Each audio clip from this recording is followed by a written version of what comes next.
It's the 1st of June. Woo. We're both on the sofa. We're very, very excited and very lucky to have Soph in the studio. Round of applause.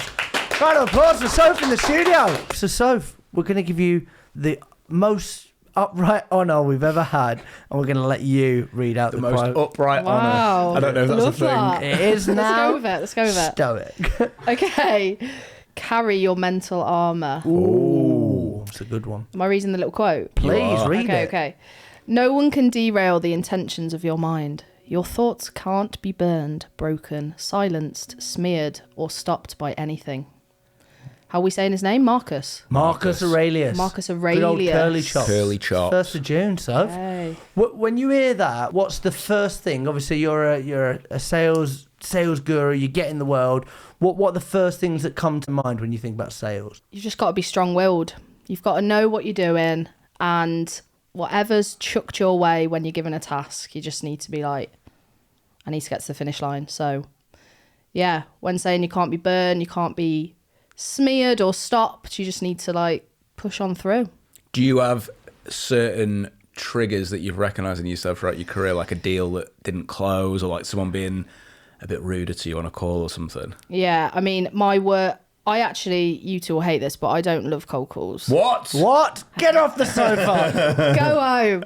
No, like I just see cold calls as a means to an end. Like I don't enjoy it, and I feel like I need to be like proper prepared for objections and like have them written out a little bit. I don't like having a script as such, but I feel like if something throws me off or I'm not like prepared for what they could say, I get really stressed. So I need to be like, if there's a trigger or a word that they say, like time, not priority, whatever it might be, I need to like know where I'm going to take that conversation. Also, I'm like, I'm scared. So yeah, I think just making sure I've got anything that could derail me in any given situation, I need to like have a little bit of a prompt to get me to the right place. Do you know what I mean? Yeah. I also get a bit scared. The rejections on cold calls, it's very obvious to say like, right, okay, they're rude to you, they tell you to go away, Yeah. they say, where'd you get my number, and stuff like that. It flusters the best of people. Yeah. I've been on many a cold call where I'm like, oh, my cheeks are turning red. Literally. I'm like, they're making me feel awful. Yeah. Do you see that in any other parts of like your sales journey, like pipeline and discovery calls, where you really feel the burn of a rejection? Yeah, but I feel like, I don't know whether this is a time thing, but over time, you just get way more like, it's not a you problem. Like, but also you need to test as soon as you possibly can. Like in the sales process and in the deals, I just feel like I almost try and qualify out so that I'm not then stuck, or I'm like, fuck, they're going to cancel, or they're not going to carry on with the audit, or whatever it might be, wherever I am in that process. So If someone's watching this now, right, so they feel the same, they're like, oh, I resonate with that completely. What advice would you give them for how to deal with objection, how to build like a bit of a framework around it? I think almost writing down the risks from the very start, like what could possibly go wrong. And to be fair, it's a bit annoying that you have to do that, because if you put yourself in a bit of a negative mindset, and I love to be optimistic. And I always think the best. I'm like, this is going to close tomorrow.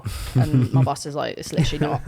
You haven't even spoke to them. But yeah, so I think preparing for what risks you could come across, you feel a little bit more confident that if something bad does happen, you know how to navigate it. That's very stoic of you. The Stoics I am used a to call stoic girl. it. I'm a stoic woman. Stoic. So the Stoics used to call it premeditatorium. Is that how you pronounce Imagining it? the worst. Yeah, so what the Stoics used to do, and this is going to sound pretty grim, but I'm going to give it you. They would stand at the cot of their children, and they'd imagine that they wouldn't make it through the night. Oh, really? And then it brings that like gratitude into the situation. But it's the case we've talked about it on previous episodes of, rather than doing a post-mortem so you don't get the deal, you do the pre-mortem of, okay, what could go wrong? And then you can start to think, how can I do it? So you can still be an optimist, but do a pre-mortem. So then say shit's hit the fan. Okay, so if you've had one of those rejections, it's not gone the way you thought it was going to close tomorrow, and it hasn't. What do you do to pick yourself back up? We call it the first aid kit. So you've got a metaphorical first aid kit, which you might have a Mars bar in, a quote, or a nice song. What would be in your first aid kit to say, right, so get your head back in the game, tomorrow's a new day? Yeah, on a personal level, put my headphones in and listen to I'm Coming Out. Wow. because Good that choice. just lifts you up. Yeah. Soundtrack to your Do you know life, what I that mean? one. I want my mum to know. Nice.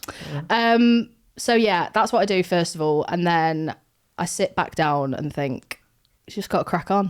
Do you know what I mean? From a professional level, I try and unpick where I've maybe dropped the ball a little bit with maybe not fronting something up. And what I do like to do with customers or prospects or whoever is front what the risk might be and get them to buy into it. Like, I'm thinking that if this doesn't happen, am I fair in my assumption that this maybe won't go this way, or if we don't do this by this date, is this going to happen?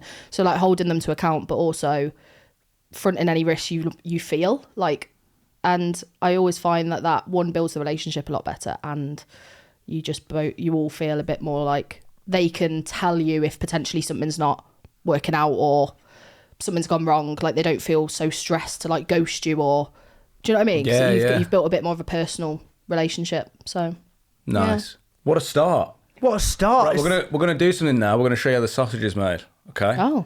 Jack's gonna look at that camera, right? The camera right there. And he says, "I'm Jack Frimston." That's my name. I'm gonna look at that camera and say, "I'm Zach Thompson," and then you're gonna look at that camera and say, "I'm So Fellas." Okay. Right? Yeah. Are you ready? I'm in. I've been Jack Frimston. I've been Zach Thompson. I've been So Fellas. Remember, you will die. Don't we in the bath? Love me forever. Yeah.